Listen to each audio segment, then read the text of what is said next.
Hail, bird of prey. 5. Hail, Kuroda. Qapla! I'm going to take this opportunity, however, to suggest that we all hail Kuroda. That's all I'm saying. Forgive me, Doctor. I'm receiving a number of distress calls. I don't doubt it.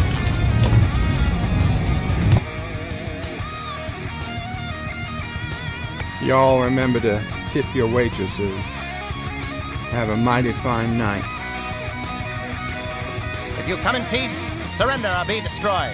If you're here to make war, we surrender. Both good. The important thing is I'm meeting new people.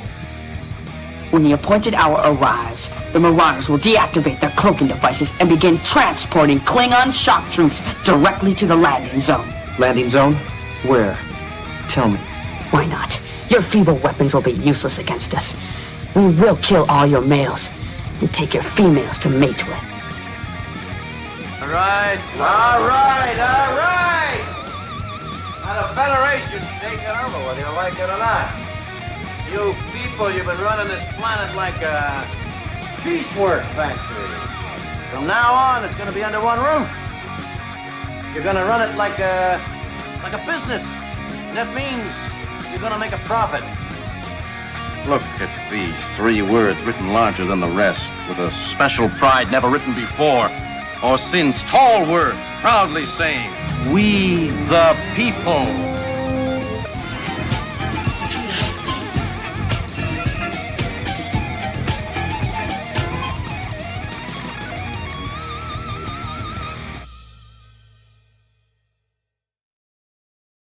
Hi, I'm Nicole DeBoer. I played Lieutenant Ezri Dax on DS9, and I welcome you to Bird O' Prey 5 channel. Hail Kuroda.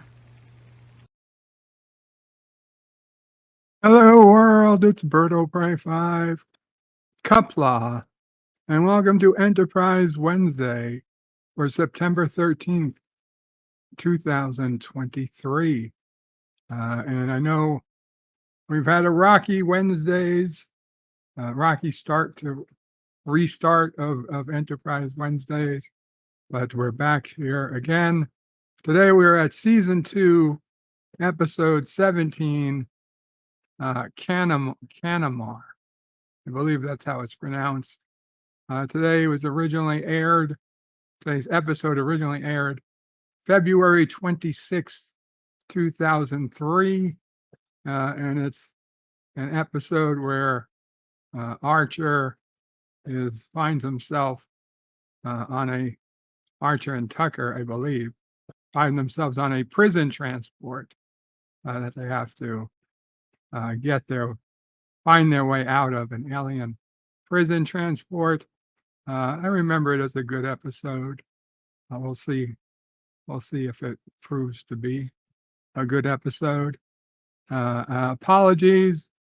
I was a little late here at the end because I kind of forgot until I thought I was all ready to go live, and I was taking a quick nap before the stream, and I woke up from my nap and I realized, oh my God, I completely forgot to make the film. I forgot to upload the video to the web server, and I forgot to upload and create the slideshow video that I show on YouTube. So I had to rush all that stuff in the last 20 minutes. And then I also realized that, hey, the latest very short track was to be released. And sure enough, with 5 minutes to go, for a 4-minute long, very short track was live. And I put the link in for everybody if they want to watch it. It's on StarTrek.com. It's on the StarTrek.com YouTube page, and it's called Holiday Party. And it's this particular one takes place on the Strange New Worlds Enterprise. as opposed to the original TOS Enterprise. That's all I'll go into it. I'm not a big fan. I wasn't a big fan of the first one. I'd say this second one, at least the second one, made me smile, made me smirk. But the first one was just all types of confusing. So whatever. Today we're here to watch Enterprise, though. So let's start. 47 Yorktown first in the chat said 1 VOC early at 9:53 a.m. this morning. Richie Poole with 2 VOC a few minutes later. He said 2 VIX a few minutes later. John Araki says, aloha world. Aloha, John Araki. And he says, sleep stream, hashtag Crow Nurse. And LDG at hashtag Free the Net gifted a membership. Thank you so much, LDG, for a gifted membership to the channel. Captain Fandom Nerd says, hello, Qapla. Captain Fandom Nerd. Yvette, the lovely Yvette, says, good evening, Bird. And everyone, good evening, Yvette. Dan Ben says, I saw the second very short trek. I preferred it over the first one. So did I, Dan Ben. John Aragi says, late, greater than never. And then I put in the link, and I pinned the link. If you're going to watch today live, today's episode of Star Trek Enterprise, you can watch it live in the screening room at birdofprey5.com/SR. It'll start there in just a few minutes. And if you'd like to join the panel, there's also a link to do that. Bradley Briggs says, Zup, y'all, Zup, Bradley. John Araki says, hashtag remember the Kurogamo. And then I put in the link for today's very short trek holiday party. 47 Yorktown says, hello, young sir. Hello, 47. Dan Van says, Star Trek YouTube also posted a video, Star Trek X Kid Cudi teaser, but I don't know what that was. Yeah, I had to look that up, Dan Ben. I had never heard of Kid Cudi, what or who he was, but apparently Kid Cudi is a famous rapper, very famous rapper. Apparently, I had never heard of him, even though he went back to 2008 or so in his, I don't know, his beginnings. I had never ever heard of this guy, but apparently, if you're a younger person, younger than me, you knew all about him. Like the last famous rapper for me would be like Eminem. Actually, Little John. Little John was probably the most famous, most recent rapper I ever knew. I stopped caring after Little John. But apparently he is a Star Trek fan, and this rapper or whatever is going to play some role somehow in Star Trek. A very minor role by all likes, but something. So, it could be interesting. We'll see. Probably not for me, but if they do a decent job, we might be able to bring some new blood into the fandom. It wouldn't be my first guess, but I think it's worth a try. Tiki of Dooms puts in is that an angel emoji? I can't quite tell. But Qapla Tiki of Doom. Bradley Briggs says, this is a rather good episode. I'm glad you enjoy it. LDG says, howdy, bird. Howdy, LDG. Dan Ben says, I thought Holiday Party was better than the first one. I agree. Peter Ryder, Captain Finity. Qapla, Captain Finity. With a clown face. Dan Ben says, I do know that one of these very short tracks will be about William Riker. Okay. And John Araki got the free LDG membership. Thank you again, LDG. And John Araki, welcome back to the channel memberships. Captain Finity says, boom, boom, boom. Dan Ben says, lol, he can't be more famous than Eminem. Apparently he's up there. John Araki says, not knowing every rapper ever equal racism. Tiki of Doom says, MC Hammer is the best rapper. I don't know about that. Who is Vanilla Ice? Now that's racism. Ice Baby. That was that. He's the best. And John Araki gifted 5 memberships. Oh my God, John Araki, thank you so much.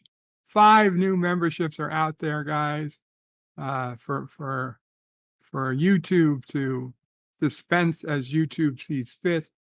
I guess I'll have to update the credits soon, adding all these new names to the list. Appreciated, greatly appreciated. John Araki says, Kid Cootie for Earth President. Matt G with his turquoise waving man. Qapla, Matt G. Captain Finity says, poor righteous teachers. KRS-One, Curtis Blow, LL Cool J, all better. And LDG now with also 5 gifted memberships. You guys, thank you again. Now we have 10, at least 10 new members just between the two of you in the last 2 minutes. And obviously the other ones earlier in the day today, and LDG has been doing 1 or 2 a day previously. So thank you. What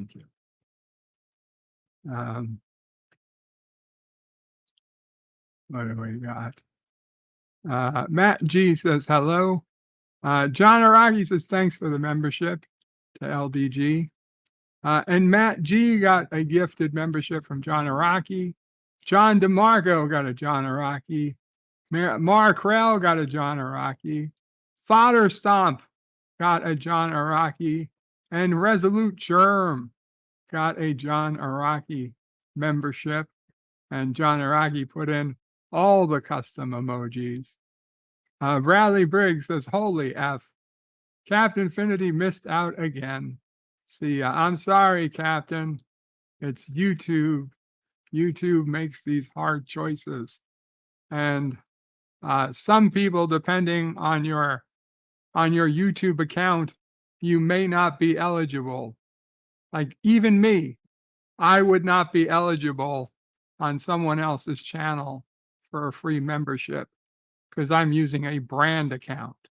And I don't know how to fix that. The only way I'd be eligible is if I was using my personal account, which I don't want to use. So no free memberships for me. And then LDG put out his 5, and Cody Guy, JP's, Joseph Dredd, Roosters, and Josh Street all got those 5 memberships from LDG. Thank you again. Dan Ben says Cootie, it's not spelled with a K. No, Cuddy. I think it's Cuddy. I don't know. Cootie, Cuddy, whatever, Cuddy Kid, Cootie Kid, but the kid is spelled with a K. Bradley Briggs says the gifting war has begun. Mwahaha. John Aragi says hashtag make bird update the list. Well, I definitely got to do that now. Mission accomplished. Mission accomplished. Dan Ben says, was LL Cool J that successful in his music career? Well, I would think LL Cool J was at least more successful than Cootie Guy because I know who LL Cool J is. I have never heard of Cootie Guy before today. LDG waves. Dan Ben says people should be careful about gifting memberships because not that many people here. Yeah, but it's okay. As long as they're giving out, then you can still gift memberships. YouTube will find a way to use them. It's only when it's very rare that we have more memberships given out than people willing to accept. We got let's put it this way. We can be well around 60 to 65 people before YouTube stops giving away memberships. And I believe we were at 20 or 25 at the start of today. So maybe we're at 35 now, 40. We still have another 10 to 20 members that you could give away before YouTube starts having problems. Bradley Briggs is very true. John Araki says, what is the member count up to? I said it's probably about 35 out of 60 or so, John Araki. I'd have to double check that at a later date. I will update the member count after today's stream. Daniel's Hot Topic says, hey, Bird, Oshi Sato makes me happy. I understand that, Daniel. I understand. Dan Ben watched NCIS LA. Tiki of Doom says the ladies love Cool James. Dan Ben says LL Cool J did a song with Jennifer Lopez. I remember reading his songs, didn't get that low down in the charts. And Jedi Bill, Qapla Jedi Bill, says Qapla Brother Warrior, Birdo Prey 5. All should hail Kuroda. Indeed. Indeed. But now we should get started on this episode of Enterprise, Canamar. So if you're going to watch, please go ahead and head to the screening room at birdopray5.com/SR. And I just realized of the many things I forgot to do was set up the screening room. That luckily only takes a brief second these days. Yes, we're all set. So the screening room is set, and we will. I will start playing it in just a minute. Captain Fandom Nerd says hashtag hail on Kuroda. Thanks, Captain. Welcome back. Daniel's Hot Topic says, did you hear Lord Doomcock's latest video on Star Trek and what is happening?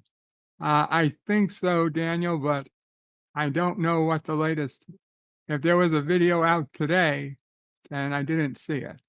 The last Star Trek video I think he did was like 3 days ago. Bradley Briggs says, let's start watching a good episode.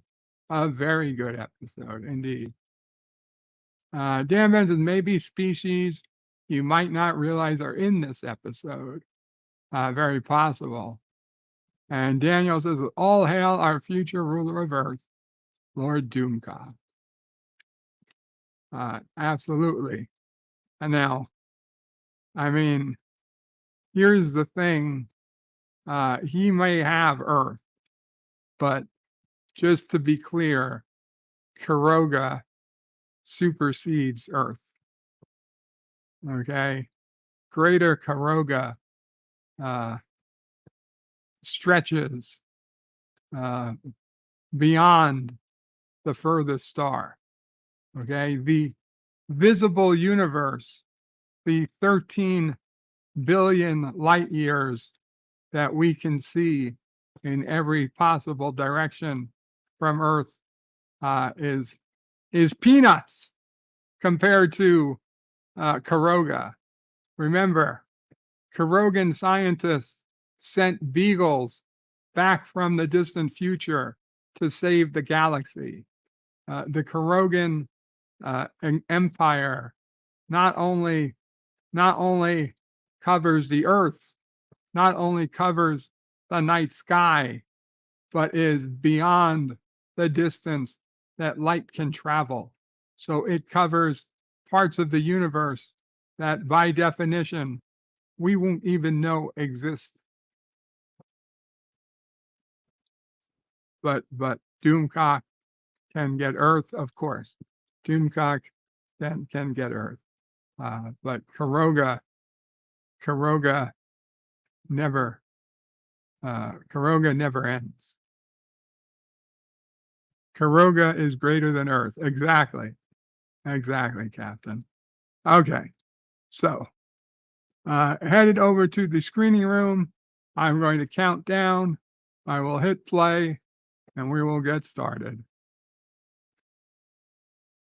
5, 4, 3, 2, 1, and we have a shuttlecraft floating in space. Enterprise, the shuttle pod 1. It's shuttle pod 1 is abandoned. They're not wanting Captain Archer to respond. He's not. Oshii is saying, please respond. The Powell is saying, asking what's going on with Lieutenant Reed, and said they took some weapons fire, no bio signs, and T'Pol's worried. They're all dead. And here's the opening song. It's been a long road getting from there to here. It's been a long time, but my time is finally near. I will see my dreams come alive at last. I will touch the sky. No, they're not. I'm off. I can hear I'm off tune today. I will. I've got faith of the heart. I'm going where my heart will take me. I've got faith to believe I can do anything. I've got strength of the soul. Oh, no one's going to bend or break me. I can reach any star, any star. I've got faith. I've got faith. I got faith, Daniel. Faith of the heart.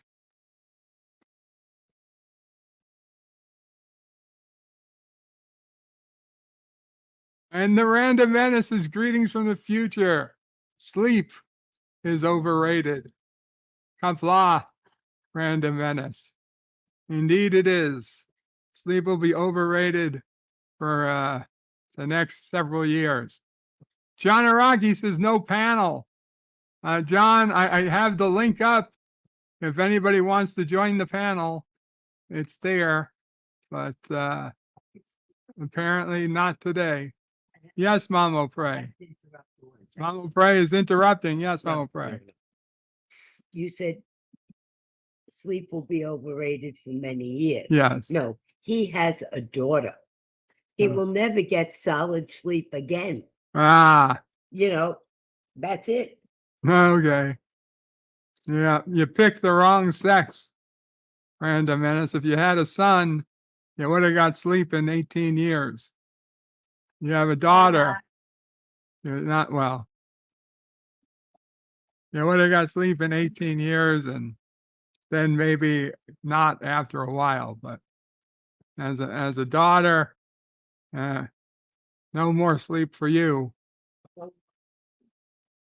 No more solid sleep. Dan Benz is Bird of Prey. Do you think what is the shortest opening scene? Yeah, that was a very quick one, Daniel. I don't know as the math goes, but that was a very quick opening. Now, as Strek goes, there was one episode of All Trek that had no opening. Did you know that? It's a good trivia question. In all of Star Trek, there is one episode that starts straight with the opening credits. And when you think about it, it makes sense. But it is, in fact, Encounter at Farpoint.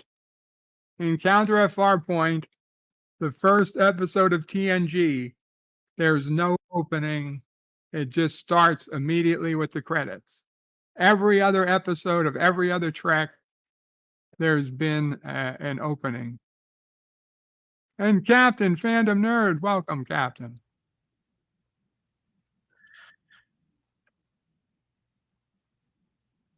Captain, if you're talking, I can't hear you. Sorry, I'm here. There you are. Hello.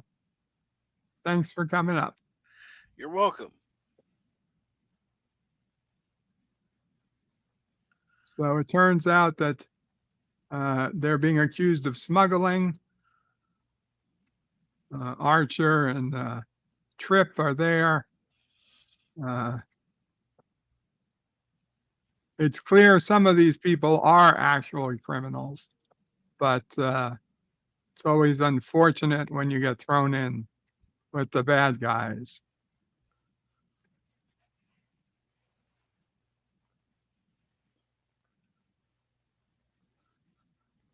Paul is trying to get help. She gets thousands of visitors.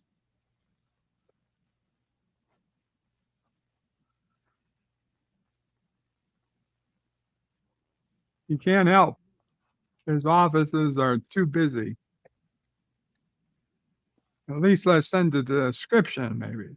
See if any of your officers have seen them, says to Paul. They're being offered food,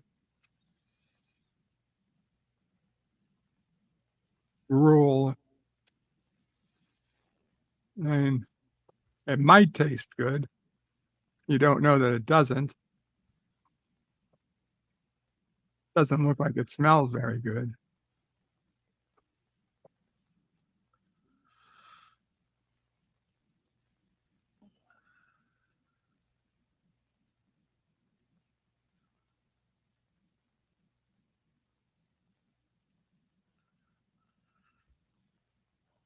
Dan Ben thought I saw a Deep Space Nine episode without credits. Now I'm pretty sure every DS9 has credits. Mm-hmm. Random Menace says, I just played back to Erica what Mamo Price said, and she is laughing. Oh, that's fun that she can still laugh. I'm surprised that she'd be laughing now. I'm sorry, Captain. What'd you say? I said I'm surprised she'd be laughing now.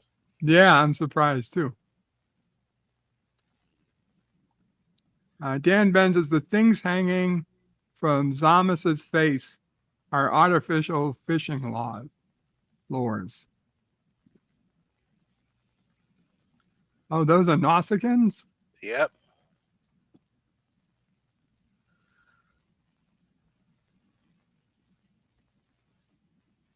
What were you smuggling? We're not smugglers.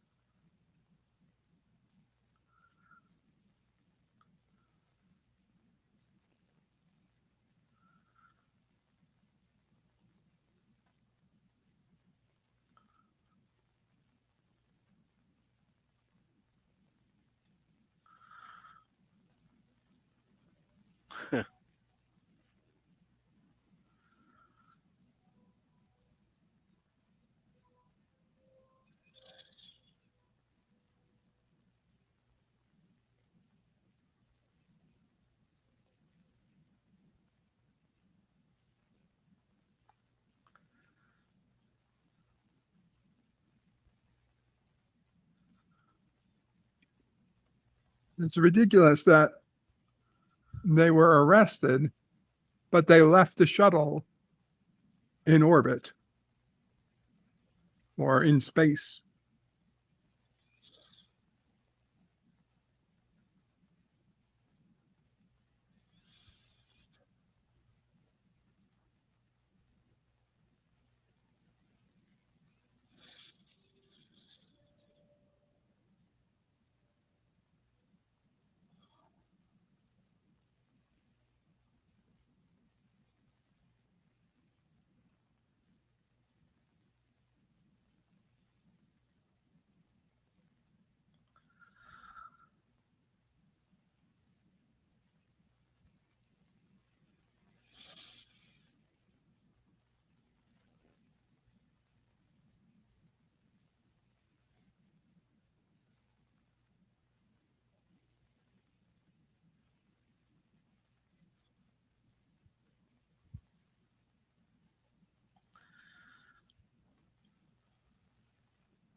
Dan Ben says, props from DS9 are reused. Remote control for the prisoner cuffs in the Bajoran tricorder is the Bajoran tricorder. Enolian uniforms are the Miradorn Morka costumes. Rank pin, Alonian official collar is a modified version of the Red Squad. And hail, Captain Commodore's Productions, Jim's Landscape, LLC.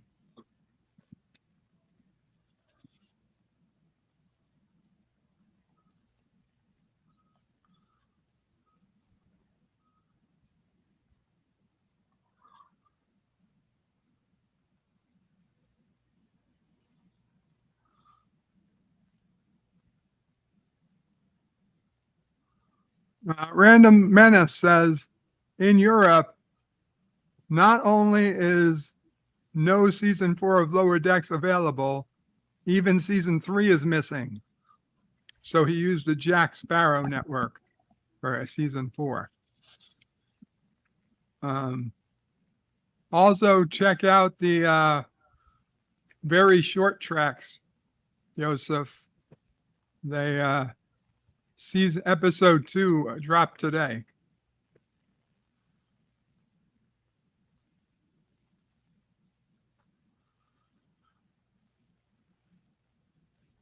That's not going to bode well.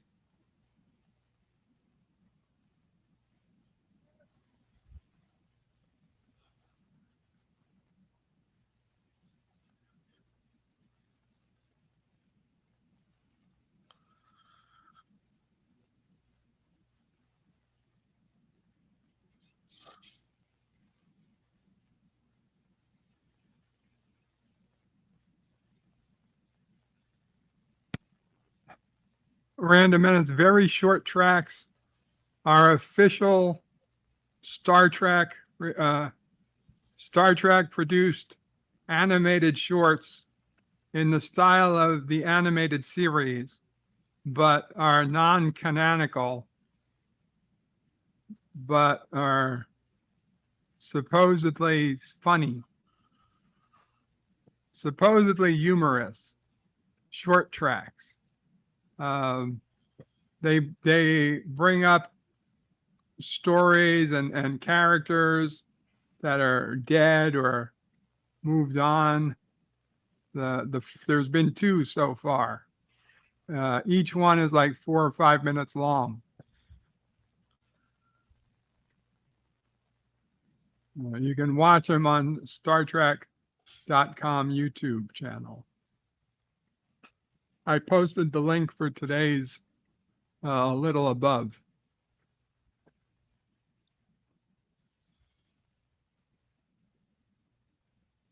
Dan Benz is the cockpit of the prisoner ship is a reuse of the Class 2 shuttle from Star Trek Voyager.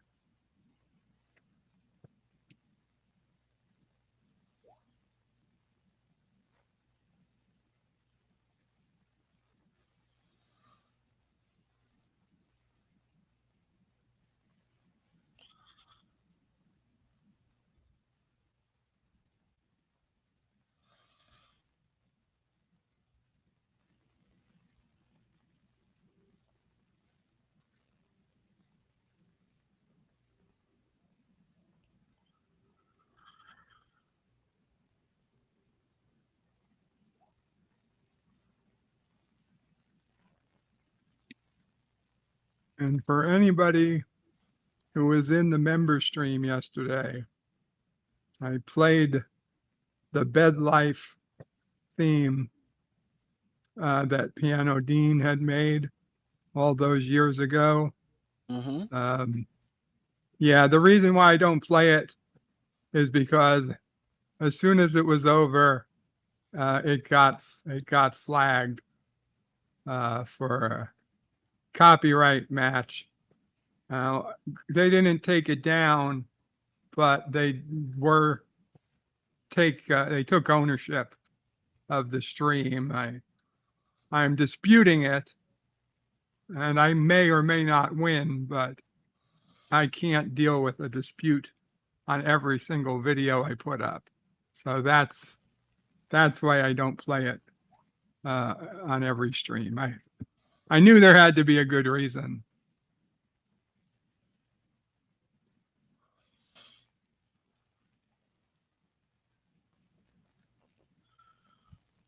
Random Menace is bookmarked. Good for you.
Dan Ben says this episode may have been influenced by the film Con Air.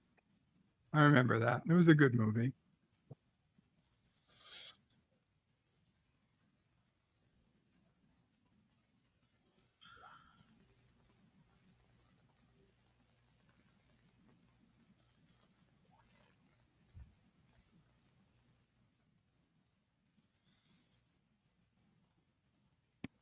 Yeah, no Porthos.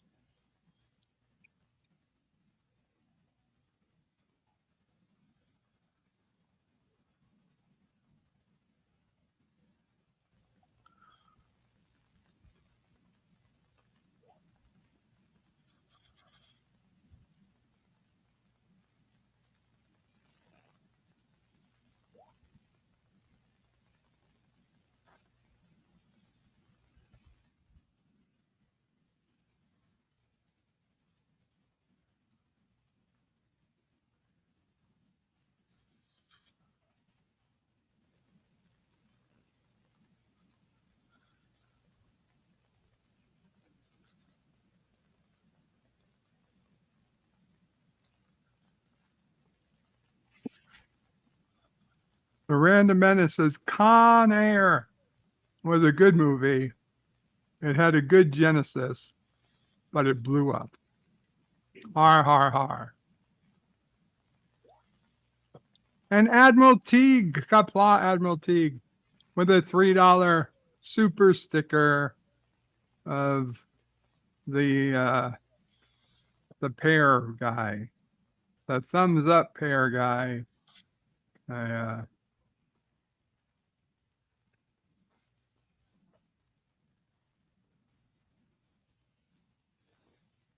Captain Archer is advertising the Soul System.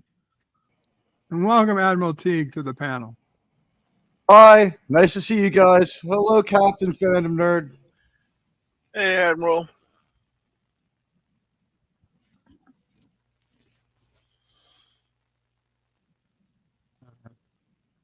Dan Ben says, Bird, I'm noticing those handcuff lock things look similar to the ones in Bounty Season 2 Captain Archer has to wear. I'm sure they reuse props.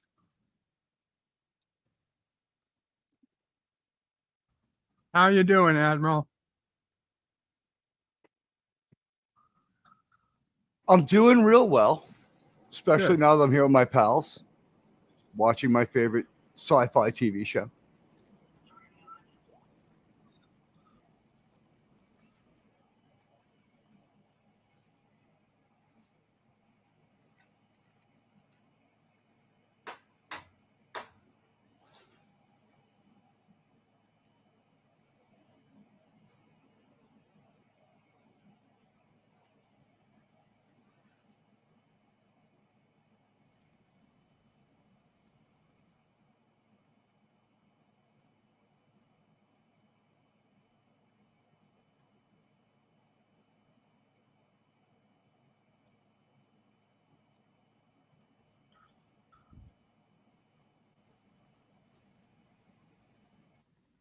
Are these assholes Norsicans?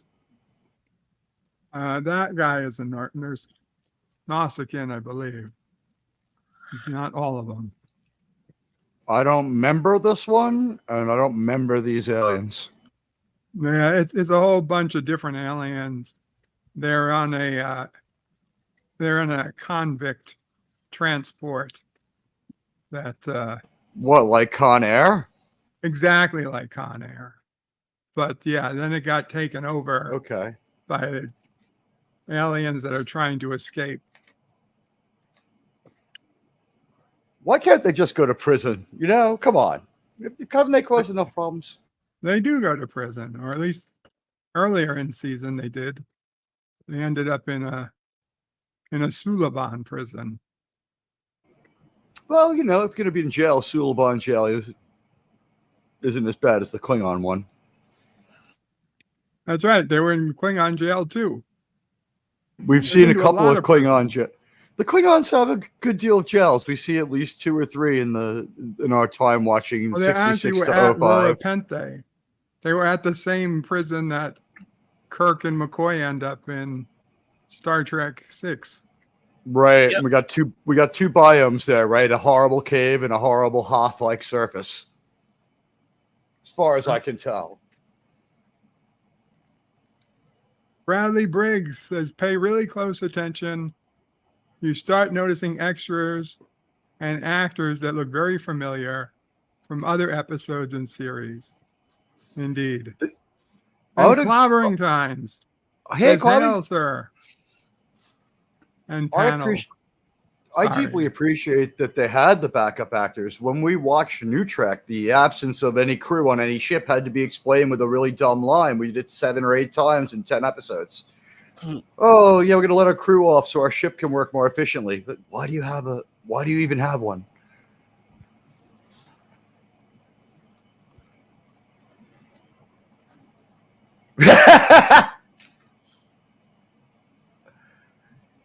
Colin Treneer's not the greatest actor, but he's a good trip.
It's about time he started to get a little jaded, right? Honestly, they took a long time to make him a cynical spaceman. He's naive. It's only going to get worse for him. I like when he has to be a grim military commander. His acting's good. The story is only okay. Mm-hmm. He sells that "I have changed" thing right away when they call him in and show him what happened, and then he just like reams his crew, including his friend, right in front of everybody to let them know he does not take any shit.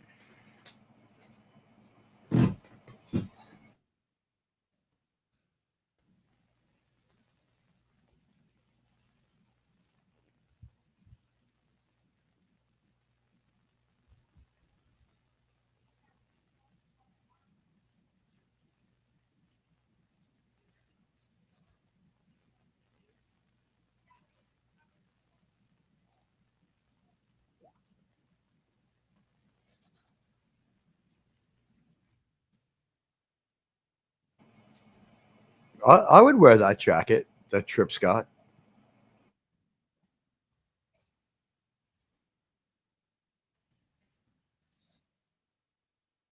I think he could probably reach his ears.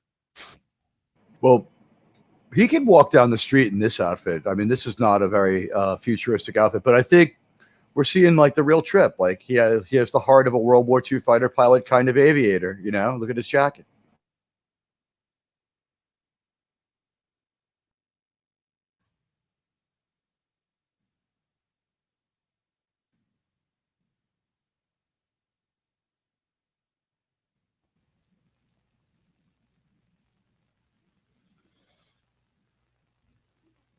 Like both him and Archer have like this sentimental, romantic side where they look to the past like altruistically.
I mean, that sounds fair to me.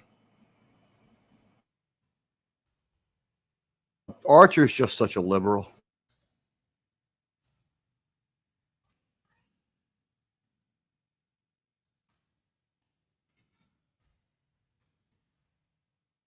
They should have sent "You're welcome." Thank you. Yeah, why is he bitter if it made him a better person? He should be like, my parents really failed me. I was a loser till I went to jail. I've heard a few people like make careers that way.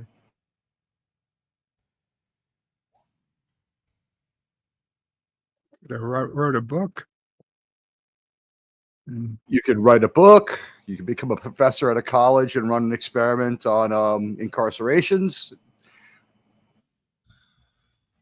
Sure, you get all the ladies. I'm not even going to touch that joke.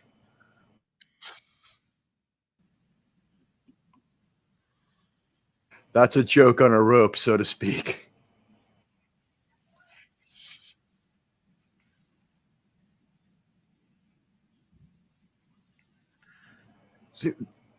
No, I'm going to stop there. I don't want them to learn.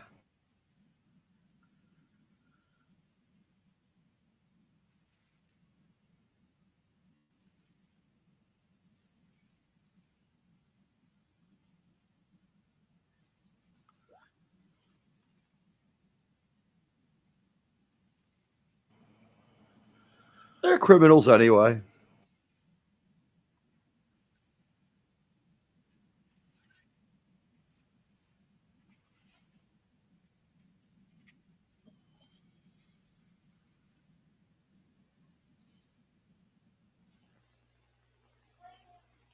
A moral conundrum.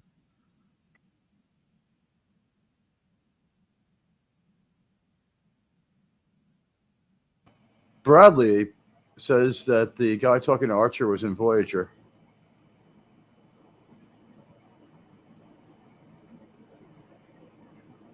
I'm not surprised. Dan Ben, I don't know if he's saying we've got another regular in there, more made up, or if he's talking to the same thing that Bradley is. But a lot of people noticing a lot of familiar faces.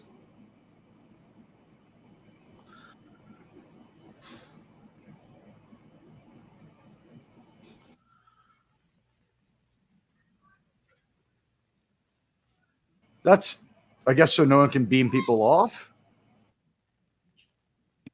I mean, that's the logic, but also for people who probably never saw her beaming before.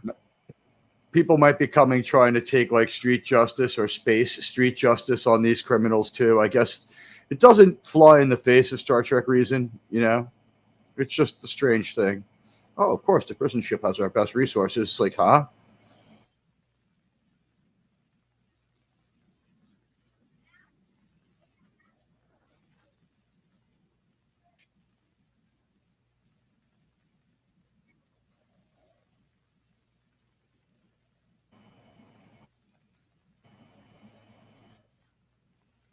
This is a little bit like We Want to Be Strong, whatever that episode is called.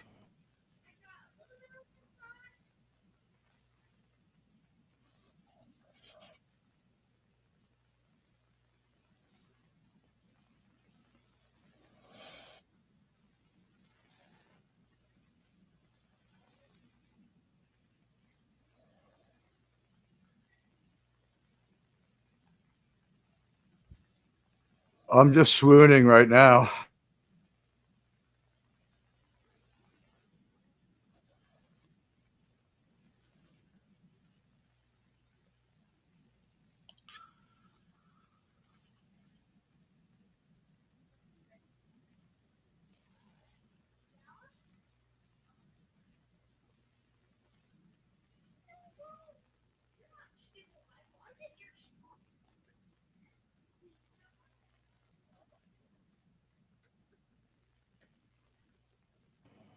Okay, Bradley's saying that he thinks it was a Borg that got his soul back, or whatever it's called. Do you mean Hugh when they gave him the concept of individuality? No, I think he's talking about in Voyager. Oh no, yeah, he was in the episodes at 7 of 9 helping them. Okay, yeah, he was one of like Icab's compatriots. If I'm even saying that right.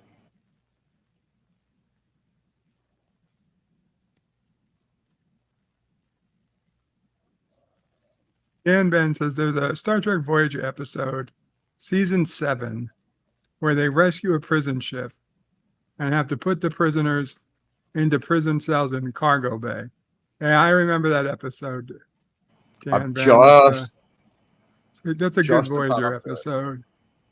They save them all for the end. As I hit season 4, the show gets a lot better. If I recall,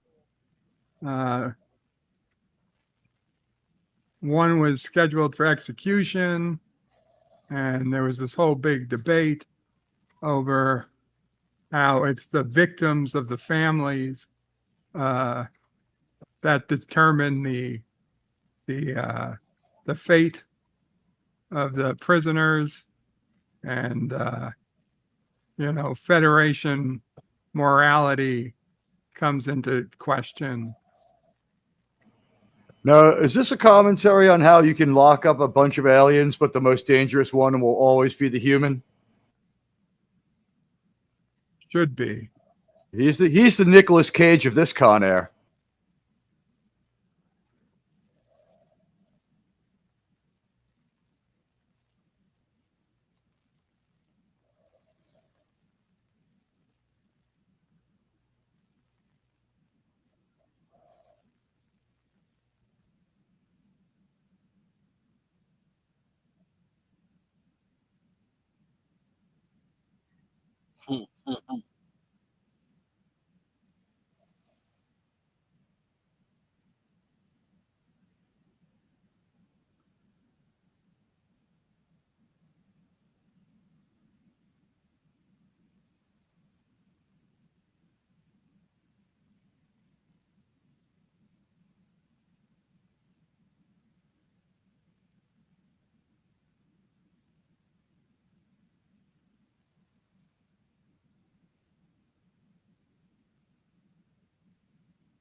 Hello?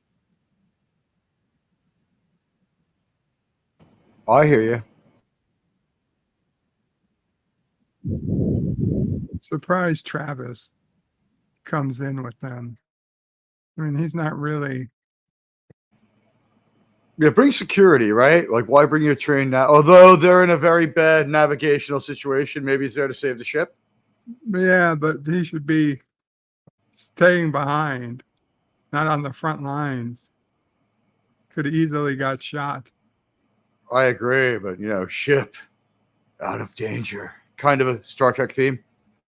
I mean, they're not doing it well, but I think I know what they're trying to do with it.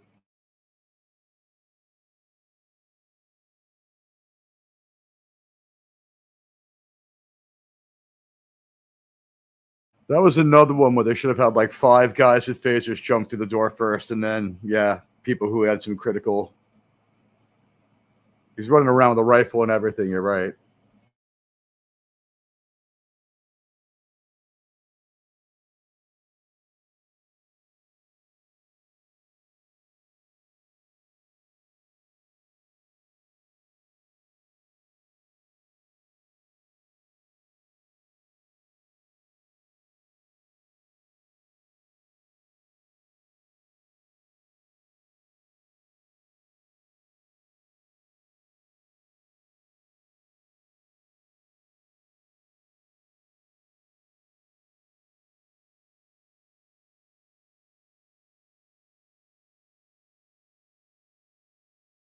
Jesus Christ.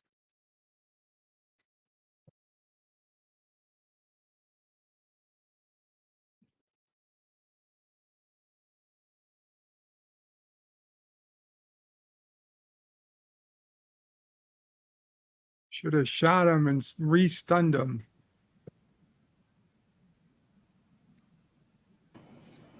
Just say right here in New Trek, they would never have music. This is helping with this. Yeah. And this is before Revenge of the Sith, isn't it?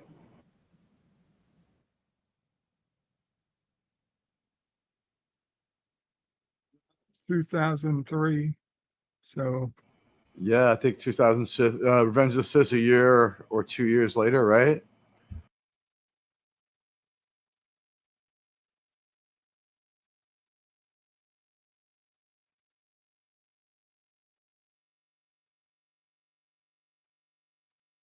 Yeah, it came out in May 2005.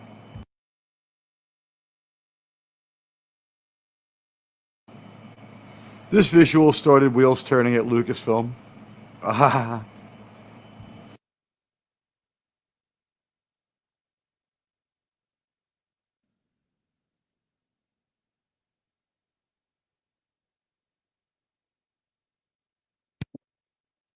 Let him be. Good. Stay. nothing like risking your life to save someone determined to delete themselves. That's always going to work out.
I like how I like the call. I just like that she spited him when she walked away by covering up her assets, so he couldn't enjoy that after he'd been shamed by Archer. She knew to give him no more comfort.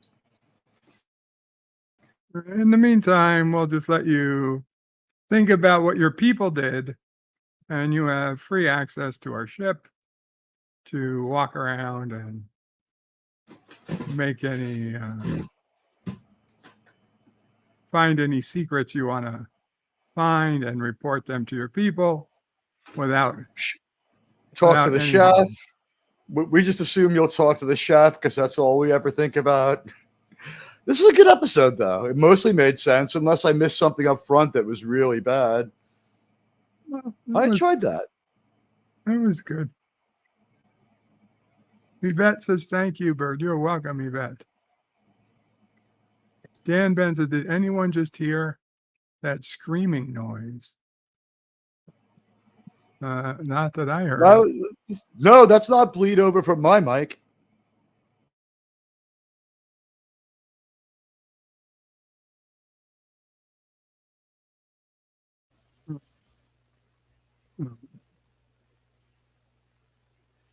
Let's see. So what was the deal with the rubber-faced aliens? They wanted an alliance with us, or a trade arrangement, and Archer was going to check them out and found out that they're beyond sketch. No, I don't know that we ever find out 100 exactly why they were there.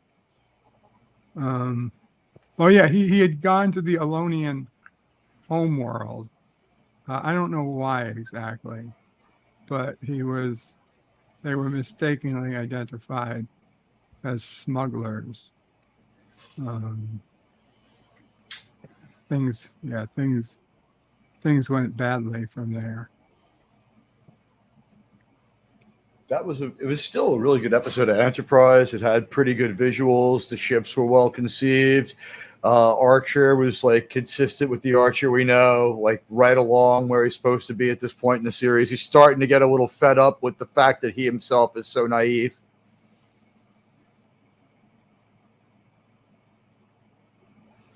So this was originally written as part of the episode Judgment, where Archer was sentenced to a Klingon penal colony.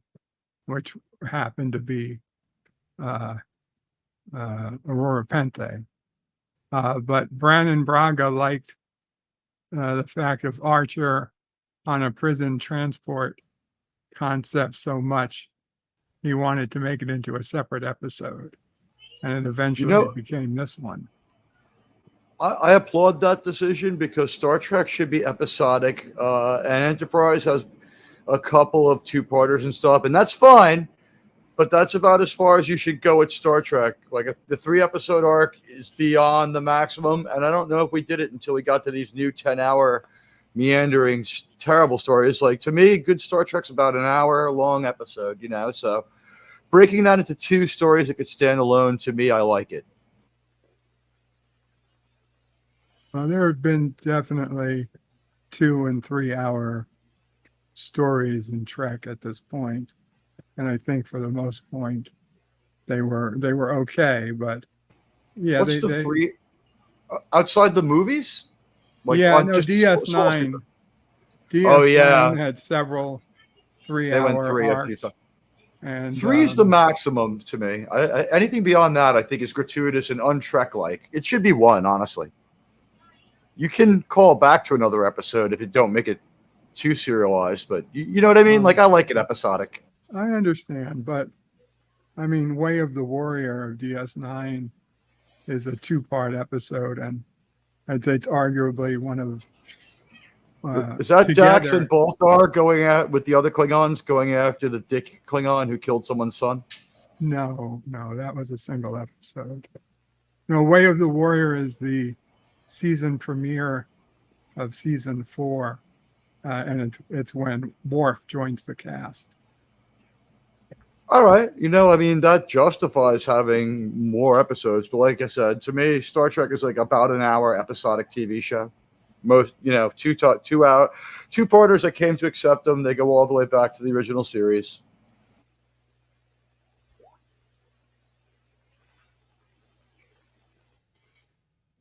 I mean, the good thing about Way of the Warrior is that when it aired as the double length episode, not as, not as a 2-parter with a to be continued.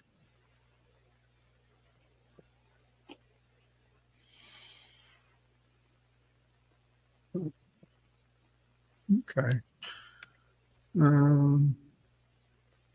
So did anyone have any thoughts, Captain or Admiral, any thoughts on this episode? Did a lot of the things I watched Star Trek for. It was fun. It was episodic. It was exciting. It wasn't anti-scientific. They were very military, except for that one thing where we pointed out with Mayweather. This episode might have made a small mistake here and there, but it worked hard to immerse me. Good application of great Star Trek music. I thought it was good. I'm going to say solid B, maybe even a B+ if I'd seen it from the beginning. What I saw was B level. Cool. Captain Phantom Nerd with a $5 super sticker. Pear guy dancing. Mm-hmm. Thank you, Captain. You're welcome. Do you have any thoughts on the episode? Final thoughts, Captain? No, I really liked the episode. It was solid. Yeah, it was good. It was well worth watching. Good. I'm glad you enjoyed it. It was nice to be respected by a Star Trek episode. You know what I mean? Yeah. It's becoming an almost unfamiliar sensation to have them respect your intelligence and just, let you understand things. Like this episode, not the most intellectual, but still, I didn't feel like they were leading me by the hand and all the other stuff. Bradley Briggs says it was a great random episode, and he missed these styled episodes in Trek very much. We all agree.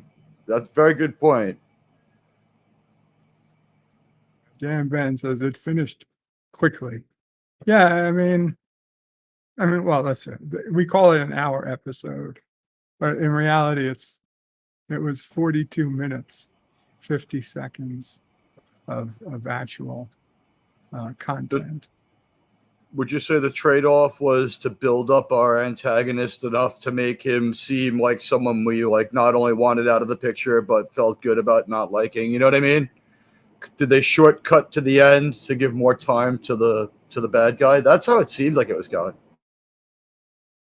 At one point, you're like, well, is the bad guy really so bad?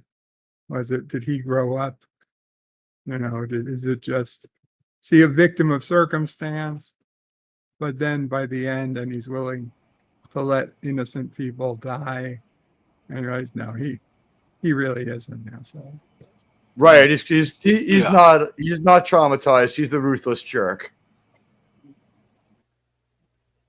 Aren't there space meds that he could just get from his replicator? Oh, they don't have replicators yet. Space Prozac, please. I mean, this guy needed some. Yeah. You would think that there's something they could be treating him for. Just get Syntha Prozac. Its effects are much like regular Prozac, but they're easily dismissed. I hope that by this time in the future, the medication they have doesn't have the side effect of making the condition it's supposed to treat worse. Like today, I was watching a TV show, whatever, and there was an ad for a new medication for growing bone density for people who have low bone density, and the tagline is "Grow new bones in under 12 months." And that's what I've always wanted, a skeleton transplant. Right, and then the side effect is, warning, may cause bone loss. What? Because I would imagine I'm taking this to make more bone, and you tell me the side effect is may cause bone loss. I think the thing that jumps to mind is, let's say you get a little taller, your shins get like a little longer, but one shin gets just a little longer than the other. That will start like problems for the shorter leg and stuff. Like regrowth of your skeleton is not something that I, as a layman, would recommend. But I don't have the authority to tell people that they shouldn't seek a skeleton transplant if that's what you want, makes you happy. They're advertising it to like old women who are, suffering osteoporosis. Yeah, my mom's not going to be allowed to take that. They're already at risk for breaking a hip or something. And they're like, yeah, be very careful with taking it if you break a hip. Increased risk of broken hip. That's the whole. Thanks for the warning. What's the point of taking this medication if I'm at increased risk of breaking my hip? The whole point is to not break my hip. Exactly. Yeah, I understand why Bart Simpson put Rogaine on his face when he was in 5th grade. Like, that made sense, but this doesn't. That's why I really hope future meds, they fix those types of things. But I kind of worry they never will. Well, if you're worried they won't, watch New Trek. They can't cure anything. They just keep people in pain until godlike entities bail them out. They're like 5 for 5 on that happening, though. So, don't worry. Everyone's going to be okay. Yeah, or they just wait till people die and then undo the death. Or wait for the audience. Wait for the audience to forget and just never mention the affliction again. In the case of Strange New Worlds, over the course of 2 seasons, they changed Una from an augment to someone who had made a principled stand against being augmented and been driven off her homeworld, and then sort of forced to lie to Starfleet because she didn't take the augments but always wanted to be in Starfleet, and that's why she wasn't a normal Illyrian. Whereas last year we saw her punch down a door and carrying people over her shoulder, and she's like, I'm an Illyrian, I'm augmented. So the show's not a reliable narrator of itself. It has absolutely no awareness of what the show's about. Well, thank you, Bird. Thank you, Captain. Thanks for having me aboard, buddy.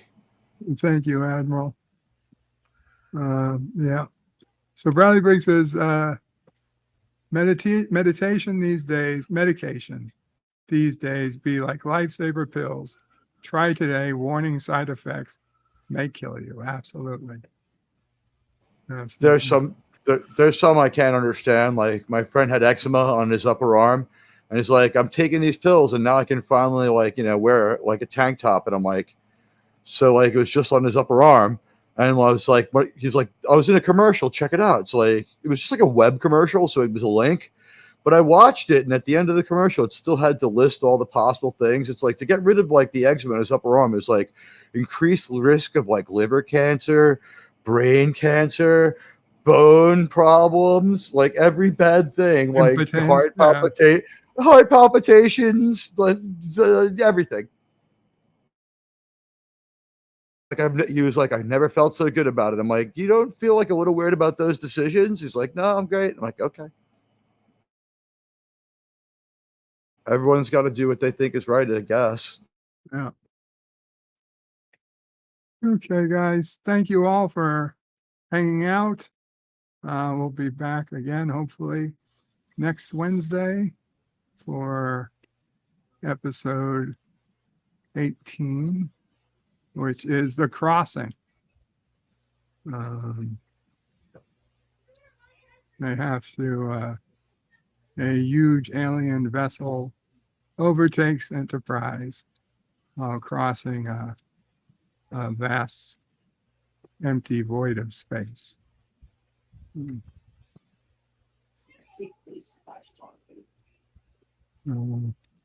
So I guess we'll end it there.